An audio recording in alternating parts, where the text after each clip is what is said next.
अफगान तालिबान और फितनाउल खवारिज के मकरू चेहरे आलमी सतह पर फिर बेनकाब हो गए। यूरोपीय यूनियन ने अफगानिस्तान में दहशत गर्दों की महफूज पनागाहों पर पाकिस्तान के मौक़िफ़ की तायीद कर दी। यूरोपीय यूनियन के सफ़ीर रैमंडोस कार्बलस ने कहा कि अफगानिस्तान में मौजूद दहशतगर्द पाकिस्तान में हालिया हमलों में मुलव्वस हैं और पाकिस्तान का अफगानिस्तान से कलअदम TTP के खिलाफ इक़दाम का मुतालबा बिल्कुल दुरुस्त है। अफगान तालिबान और फितनाउल खवारिज के मकरू चेहरे आलमी सतह पर फिर बेनकाब हो गए। यूरोपीय यूनियन ने अफगानिस्तान में दहशत गर्दों की महफूज पनागाहों पर पाकिस्तान के मौक़िफ़ की तायीद कर दी।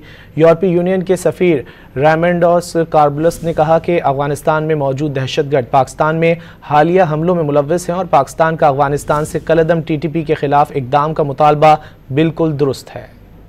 अफगान तालिबान और फितनाउल खवारिज के मकरू चेहरे आलमी सतह पर फिर बेनकाब हो गए। यूरोपीय यूनियन ने अफगानिस्तान में दहशत गर्दों की महफूज पनागाहों पर पाकिस्तान के मौक़िफ़ की तायीद कर दी। यूरोपीय यूनियन के सफ़ीर रैमंडोस कार्बलस ने कहा कि अफगानिस्तान में मौजूद दहशतगर्द पाकिस्तान में हालिया हमलों में मुलव्वस हैं और पाकिस्तान का अफगानिस्तान से कलअदम TTP के खिलाफ इक़दाम का मुतालबा बिल्कुल दुरुस्त है।